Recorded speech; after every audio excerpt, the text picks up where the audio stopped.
नमस्कार, आप देख रहे हैं लक्ष्मण नगर जंक्शन न्यूज और मैं हूं आपके साथ मानवी ठाकुर।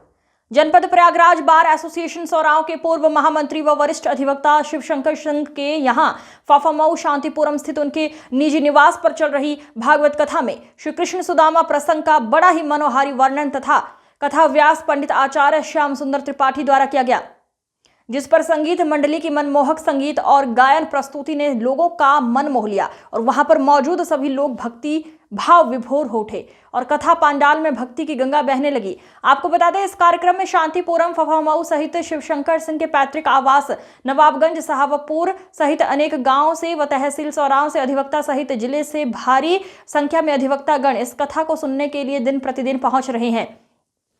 बताते चले, उक्त कार्यक्रम बहुत ही दिव्य और भव्य ढंग से चल रहा है, जिसमें सुदामा और कृष्ण के दोबारा मिलन का रोचक प्रसंग बहुत ही भावपूर्ण ढंग से प्रस्तुत किया गया, जहां पर कथा में प्रसंग के दौरान उपस्थित कुछ भक्तगणों द्वारा इस प्रसंग को जीवंत झांकी गाने बजाने के साथ प्रस्तुत की गई, जिस पर सब भक्ति से भाव विभोर हो गए। वहीं कृष्ण सुदामा का अटूट मिलन व दोस्ती देखकर स्रोत गणों की आंखों में भी खुशी से भर गई।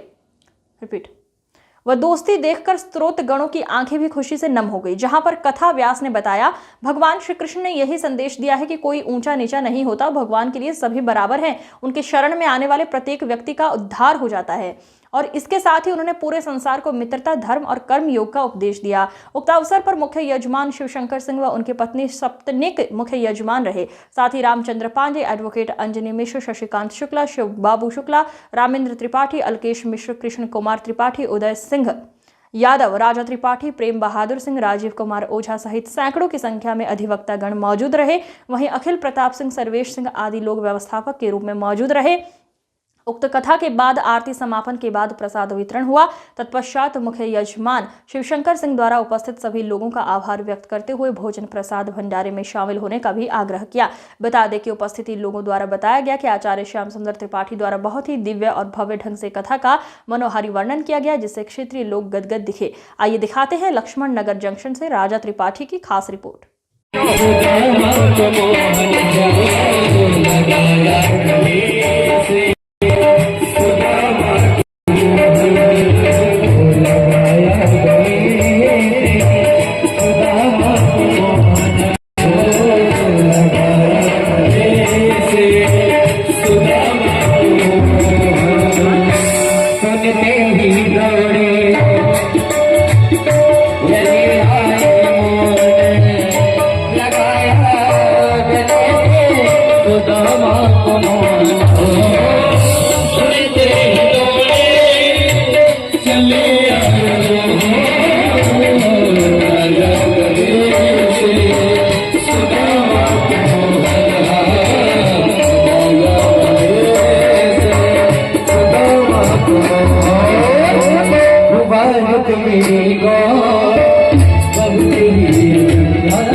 तो बहुत से ऐसे बच्चे होते हैं, मार खाए तो जो है बकने लगते हैं, मानो कि जेब में डाले हो निकाल के रख दे।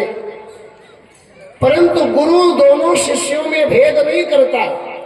शिक्षा देते समय भवभूति कहते हैं उत्तर रामचरितम में कि वितरति गुरु प्राज्ञे विद्याम यथैव तथा जडे न च तयोर ज्ञाने शक्तिम करोत्य पहंतिला। कक्षा में 40 बच्चे बैठे हैं और अध्यापक प्रोफेसर जब लेक्चर देता है तो सभी सुन रहे होते हैं।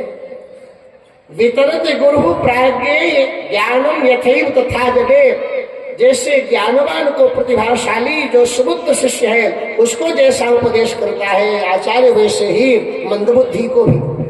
परंतु न तो प्रतिभावान शिष्य में वो ज्ञान को भर देता है, न तो अल्पमति शिष्य से ज्ञान का अपहरण करता है। वो दोनों में अपने अपने ज्ञान ग्रहण करने की जो क्षमता है, कौन कितना, वो किसकी कितनी मेमोरी है, कौन कितना धारण कर सकता है, बात वहां पर जाकर के रुकती है। तो भगवान तो अहोरात्रि चतुष्षष्ट्या संयुक्तो तावती कला, 64 दिन रात में मानो 64 कलाओं को सीख गए हों और अपने गुरु जी को दक्षिणा देकर गुरुपुत्र को, मरे हुए गुरुपुत्र को वापस लौटाए करके मथुरा आए। और सुदामा जी को कई वर्ष तक रहने पड़े और जब गुरुकुल से उनकी विद्या पूरी हुई, समावर्तन हुआ, तो वो भी अपने घर पधारे और श्री सुदामा जी का विवाह मथुरा के आचार्य पुरोहित यदुवंशी क्षत्रियों के पुरोहित गर्गाचार्य मुनि की पुत्री देवी सुशीला के साथ होता है। तो सुशीला जी का जब विवाह हुआ सुदामा जी के साथ,